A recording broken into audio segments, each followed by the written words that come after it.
Wrestling has more than one royal family. You can't see me, my time is now. I hear voices in my head thinking. Here we go. তো আজকের র হয়ে যাওয়ার পর আমাদের একেবারে summer slam যেটা এক মাস পর হতে চলেছে তার পুরো রাস্তা একেবারে ক্লিয়ার হয়ে গেছে। আমরা জানতে পেরে গেছি যে রোমানের কী হবে, সেথ রলিন্সের কী হবে, ব্রক লেসনারের কী হবে, ওবা ফেমের কী হবে, আর অপরদিকে স্যামি জেন জেউসো এদেরই বা কী হবে, সব কিছু ক্লিয়ার। আর একটা জিনিস তো কনফার্ম যে ডাব্লিউডাব্লিউইতে লজিক দিয়ে একদম কোনো কাজ হয় না। মানে আমি এখন ভাবছি যে যদি এই রকমই করানো ছিল তাহলে কিং অফ দ্য রিং টুর্নামেন্টের মানেটা কী দাঁড়ালো, আর ওবাফেমি জিতলই বা কেন? তোমরা হতবাক হয়েছো, তবে আমি তো বলবো যে এখন যাই পারে করবো না কেন, কম্বিনেশান তো খুব ভালো বানিয়েছে। হ্যাঁ, লজিক নেই, কিন্তু যে ম্যাচেসগুলো বানানো হয়েছে সামার স্ল্যামের জন্য সেগুলো অফকোর্স একটা মানি ম্যাচ, আর আমরা এটা দেখতে চাই। তো খারাপের মধ্যে থেকেও আমরা ভালো জিনিস দেখতে পাচ্ছি। তো আজকের তোমাদের সামনে পুরোপুরি পরিষ্কার হয়ে যাবে যে অ্যাকচুয়ালি কী সেট আপ হয়েছে। আর তোমাদের মনে নিশ্চয়ই প্রশ্ন থাকবে যে ওবাফেমির এবার কী হবে, তো সেটারও অ্যান্সার আজকে দেবো ভালো করে। আজকের এটাকে ডিটেলসে বলা যাক। তো চলো, এই ওবাফেমি, ব্রক লেসনার আর রোমান রেইন্স, সেথ রলিন্স, এটা নিয়ে সবার লাস্টে কথা বলবো। আগে রতে টুকটাক যে জিনিসগুলো হয়েছে সেগুলো নিয়ে কথা বলি, সেগুলো আগে মিটিয়ে রাখাই ভালো। তো আজকের আমরা রে মিস্টেরিওর সাথে 2 টাকার রেসলার ইথান পেজের ম্যাচ দেখতে পাই, যাকে আজকে রে মিস্টেরিও 1 টাকা 10 পয়সার করে ছেড়েছে। মানে রে মিস্টেরিওর কোনো রকম প্রবলেমই হয়নি ইথান পেজকে হারাতে, খুব সহজে ইথান পেজকে 619 আর স্ল্যাশ লাগিয়ে হারিয়ে দিয়েছে। তারপর আমরা একটা ইরিটেটিং জিনিস দেখতে পাই, স্ট্রিট প্রফিটস আর জো হেনরির কনসার্ট। কিছুই তো বুঝতে পারলাম না। এখানে অস্টিন থিওরি ইন্টারাপ্ট করে, তারপর অস্টিন থিওরির সাথে জো হেনরির ম্যাচ হয়, আর অস্টিন থিওরি এই ম্যাচটাও হেরে গেছে জো হেনরির কাছে। আবার জো হেনরিকে তো নিজের ফিনিশারও লাগাতে হয়নি।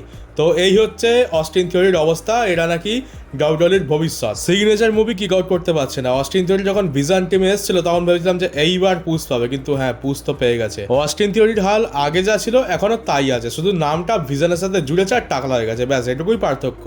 আর ইও স্কাইয়ের সাথে যেহেতু লিভ মর্গানের ম্যাচ হবে, তাই আমরা ইও স্কাইকেও আজকে দেখতে পাই। আর আজকে ইও স্কাইকে তার 3 জন মিলে গ্যাং ব্যাং করে দিয়ে চলে গেছে।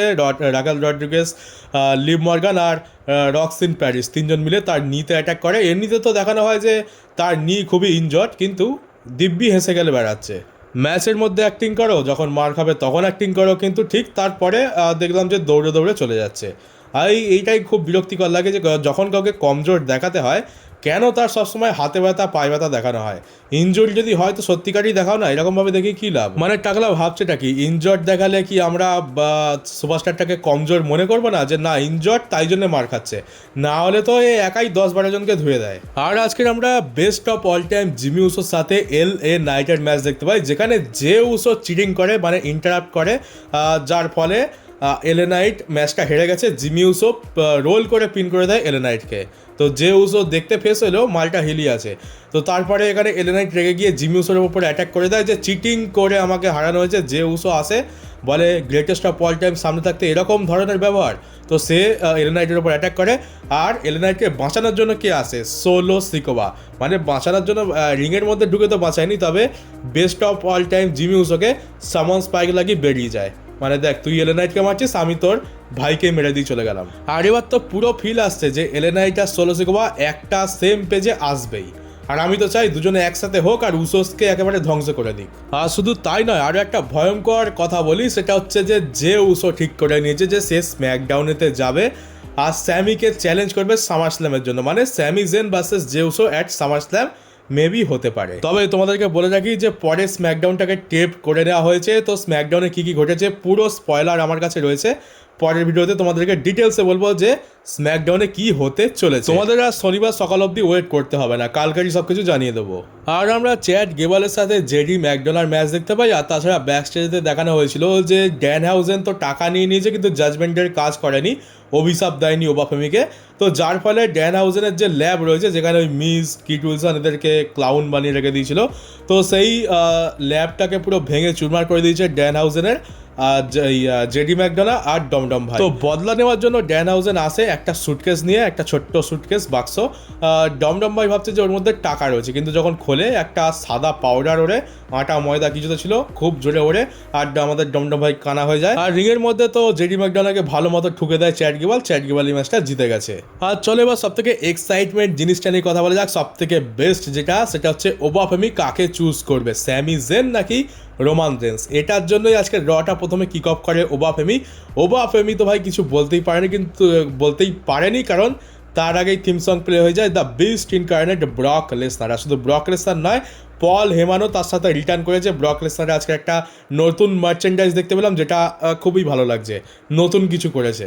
আর এটা আমি এক্সপেক্ট করেছিলাম যে যেহেতু আর মাত্র 1 মাস পর সামার স্ল্যাম, যেটা ব্রক লেসনারের হোম টাউনে হবে, তো এই রয়ের এপিসোডেই ব্রক লেসনার আসবে। আর তারপর হয়তো আমরা রোমান ভার্সেস ব্রক ভার্সেস ওবা দেখতে পাবো, নাহলে ব্রক ভার্সেস ওবা নাইট 1 আর রোমান ভার্সেস ওবা নাইট 2 দেখতে পাবো। কিন্তু টাকলা ভাই জিনিয়াস মানুষ, করেছে অন্য কিছু। এবারে ব্রক লেসনার বলে যে আমি তো র দেখি না, আমি তো টিভি দেখেই না, তো আমি জানি না যে ওবাফেমি কী করেছে। তো ওবাফেমি প্রত্যেক সপ্তাহতেই ব্রক লেসনারকে কল আউট করেছে, কিন্তু ব্রক লেসনার জানে না যে ওবাফেমি এত কিছু করে রেখে দিয়েছে। আর ওবাফেমি নাকি তার জীবনের বেস্ট প্রোমো কার্ড করেছে, যেটা ব্রক লেসনার নাকি করতে পারবে না। তো ব্রক লেসনার বলে আমার দরকারি বাকি, আমার কাছে তো আমার পল হেমান রয়েছে।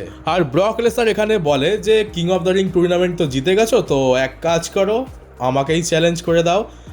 এবারে চ্যালেঞ্জটা মানে ব্রক লেসনার বলতে চাইছে যে তোমার তো আমার উপর খুবই রাগ, তাহলে চলো তুমি আর আমি সামার স্ল্যামেতে একটা ম্যাচই লড়ে নিই, তোমার কি বলা যায় বোঝাপড়াটাও মিটে যাবে।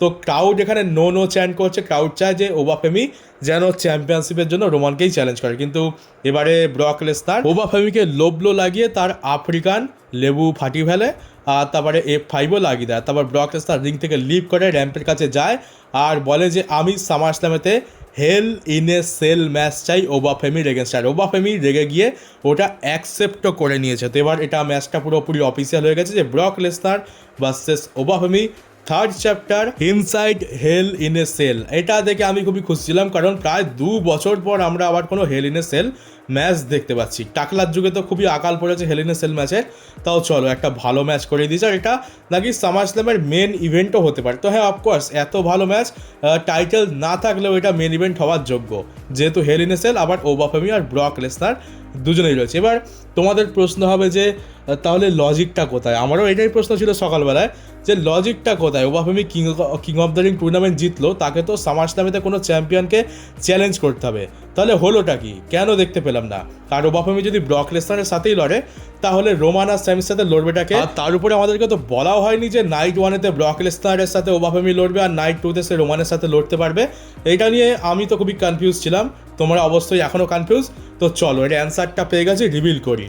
তো এর অ্যান্সারটা আমরা পরে ব্যাক স্টেজের একটা সেগমেন্ট থেকে পাই। তো আমরা ব্যাক স্টেজেতে টাকলা অ্যাডাম পিয়ার্সের সাথে ওবাফেমিকে দেখতে পাই। তো ওবাফেমি এখানে বলে আমি king of the ring tournament জিতে কিং ওবাফেমি হয়ে গেছি।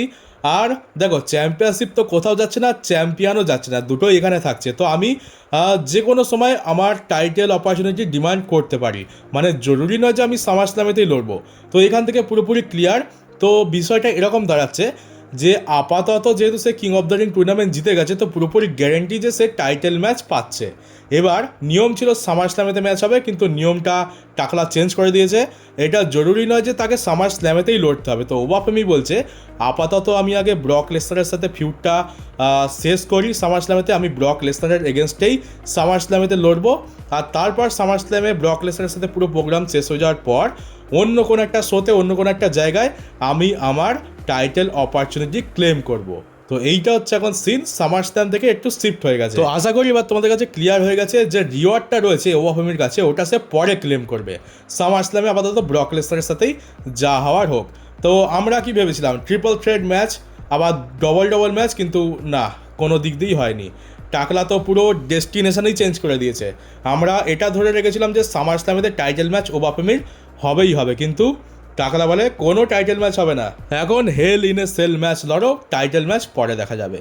আর এই যে দেখতে পাচ্ছ, এটা হচ্ছে সামার স্ল্যামের অফিসিয়াল গ্রাফিক্স। আর বলতেই হবে যে একদমই এরা খাটাখাটনি করেনি, মানে এটা কীরকম গ্রাফিক্স হয়েছে। আমরা কত ভালো ভালো গ্রাফিক্স দেখেছি, অন্ধকারে দুজনকে দাঁড় করিয়ে দিয়েছে মুখোমুখি, এটা নাকি গ্রাফিক্স এআই দিয়ে বানালেও এর থেকে ভালো গ্রাফিক্স আমরা দেখতে পাই। না তো প্রোডাকশানে খাটছে, না তো স্টোরি লাইনে খাটছে, না তো সুপারস্টাররা নিজেরা খাটছে, না তো গ্রাফিক্সে ভালো করে খাটাখাটনিরা করছে। তার উপরে স্টেজের তো মামাসি এক করে রেখেই দিয়েছে, স্টেজের নামে ছোট্ট একটা স্ক্রিন দেখতে পাই যেটা দেখে আমরা বুঝতেই পারি না যে এটা কোন শো হচ্ছে। আর এরপর আরও একটা বড় জিনিসের অ্যান্সার আমরা পেয়ে গেছি, সেটা হচ্ছে যে রোমানের অপোনেন্ট সামারস্ল্যামিতে কে হতে চলেছে যদি ওবাফেমি না হয় তো। আর রোমানকে আজকে আমরা দেখতে পেলাম জেকব ফাটুর সাথে এন্ট্রান্স করছে, আর বুঝতেই পারছো জেকব ফাটুকে রোমান ওই দুই ছাপড়ি থেকে বেশি ট্রাস্ট করে, যার জন্য আমরা দুই ছাপড়িকে আলাদা দেখতে পাচ্ছি। আর রোমান জেকব ফাটুর সাথে আসছে, যেটা রোমানের জন্য একদম ঠিক আছে, ওই দুজন পুরোপুরি পরিবেশটা খারাপ করে রাখে। তো জেকব ফাটু রোমান খুবই ভালো কম্বিনেশন। এবার রোমান তো নিজের মধ্যে এসে অ্যাকনলেজ মি করার পরেই তার পরবর্তী অপোনেন্ট মানে সামারস্ল্যামের অপোনেন্ট পেয়ে যায়, একেবারে ওবাফেমির মতোই, বেশি কিছু বলতে হয়নি। আমরা এখানে থিম সং প্লে হতে দেখতে পাই সেথ ফ্রিকিং রলিন্সের, আর সেই হচ্ছে রোমান রেন্সের অপোনেন্ট। মানে এবারে সেথ রলিন্স এসে তাকে চ্যালেঞ্জ করে, আর কালকেরই বলেছিলাম যে সেথ রলিন্স তার ইন্টারভিউতে বলেছে যে এবার আমার টার্গেট হবে রোমান রেন্স আর তার কোমরে থাকা ওই ওয়ার্ল্ড হেভিওয়েট টাইটেল যেটা আমার থেকে বিলং করে। এও ভেবেছিলাম যে কি করে হবে, আমরা কি তাহলে ফেডাল 4-ওয়ে ম্যাচ দেখতে পাবো নাকি অন্য কিছু হবে, কিন্তু দেখতে পাচ্ছি যে না, সিঙ্গেলস ম্যাচই হচ্ছে। এখানে সেথ রলিন্স রোমানকে চ্যালেঞ্জ করে আর বলে দেয় যে অনেক বছর কেটে গেছে, ডাব্লিউডব্লিউইতে আমরা এসেছি, আমরা একসাথে উঠেছি, একসাথে বসেছি, আমাদের ক্যারিয়ার একসাথে চলেছে, কিন্তু তুমি একটা কাজ তো করতে পারোনি, আমাকে ক্লিনভাবে কখনো হারাতেই পারোনি। তো এটা হচ্ছে তোমার চ্যালেঞ্জ রোমান। এবারে সামারস্ল্যাম রয়েছে, চ্যালেঞ্জ অ্যাকসেপ্ট করো, Roman versus Seth freaking Rollins at SummerSlam for the WWE world heavyweight championship. আর এখানে রোমান রেন্স এই চ্যালেঞ্জটাকে অ্যাকসেপ্টও করে নিয়েছে। আর তোমাদেরকে প্রায় মাসখানেক, প্রায় 1.5 মাস হয়ে গেছে আমি বলেছিলাম যে ডাব্লিউডব্লিউইর এমনটা প্ল্যান চলছে যে সামারস্ল্যামেতে রোমান ভার্সেস সেথ রলিন্স হবে ওয়ার্ল্ড টাইটেলের জন্য। এর যেমনটা রেসলম্যানিয়াতে হওয়ার প্ল্যান ছিল, ওটা খালি সামারস্ল্যামেতে শিফট হয়ে গেছে। আগে সেথ রলিন্স চ্যাম্পিয়ন ছিল, এখন রোমানের কাছে টাইটেল থাকবে। তারপর দেখলাম যে সেথ রলিন্স তো king of the ring tournament থেকেই বাইরে চলে গেল প্রথম রাউন্ডে। তো আমি ভাবলাম যে তাহলে আর কোথা থেকেই বা ম্যাচ হবে, গেল ম্যাচটা, কিন্তু দেখলাম যে না, আজকের বুঝতে পারলাম যে প্ল্যান অরিজিনালি এটাই ছিল। তো Seth Rollins versus Roman Reigns হচ্ছে, নিয়ম ফিয়ম ভেঙে যা পারে হোক, কিন্তু ম্যাচটা হচ্ছে। তবে আমার এটা নিয়ে কোনো আপত্তি নেই, নিয়ম চুলো ধরে যাক, আমার দেখা দরকার নেই।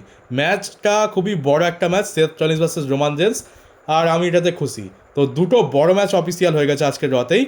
একটা হচ্ছে রোমান ভার্সেস সেথ, যেটা অফকোর্স মেন ইভেন্ট ডিজার্ভ করে, আর এটা আমার মনে হচ্ছে নাইট 2 এর মেন ইভেন্টে থাকবে। আর সম্ভবত নাইট 1 এর main event Brock Lesnar versus Obafemi Hell in a Cell হতে পারে।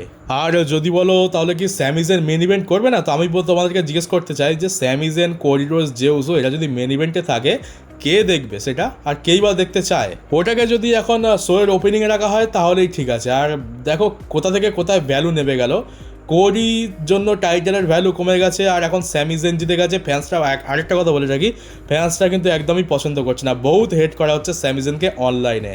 স্যামিজেন ডিজার্ভ করে না, ক্রাউড তাকে ক্রিটিসাইজও করছে। তো এবারে এইটা নিয়ে বহুত হেট আসবে। স্যামির জন্য আমরা খুশি ঠিকই, কিন্তু কি হতে চলেছে সেটা আমি তোমাদেরকে আগেই বলেছিলাম, স্যামিকে পছন্দ করা হবে না, আর সেটা অলরেডি আমরা দেখতে পেতে শুরু করে দিয়েছি। তো এবার স্যামি হারুক জিতুক, সামারস্ল্যামেতে যাই পারে করুক, তার অপোনেন্ট যেই পারে হোক, আমাদের তেমন আর কিছু যায় আসে না। তো এই ছিল আজকের র, আর আশা করি তোমাদের অনেক কিছুর অ্যান্সার ক্লিয়ার হয়ে গেছে। ওবাফেমির সিচুয়েশানটা অ্যাকচুয়ালি কী, সে ভবিষ্যতে কী করতে চলেছে, আর সামারস্ল্যামেতে তার স্ট্যাটাস কী, আর রোমান্সের তো অফিসিয়াল হয়েই গেছে। তো আশা করি তোমাদের আর কোনো রকম ডাউট থাকবে না। আর তো চলো গাইজ, আজকের ভিডিওটা এখানেই শেষ করি। কালকের একটা নিউজ ভিডিও আসবে যেখানে আমি স্ম্যাকডাউনে কী কী হলো সেটা পুরোপুরি কভার করে দেবো, আর কিছু পারলে নিউজও দিয়ে দেবো যদি টাইম থাকে। তো চলো, যারা নতুন তারা চ্যানেলটাকে সাবস্ক্রাইব করে নোটিফিকেশন বেলটিকে অন করে দিও, আর পারলে ভিডিওটাকে শেয়ারও করে দিও। এবার দেখা হবে পরবর্তী একটা নিউজ ভিডিওতে।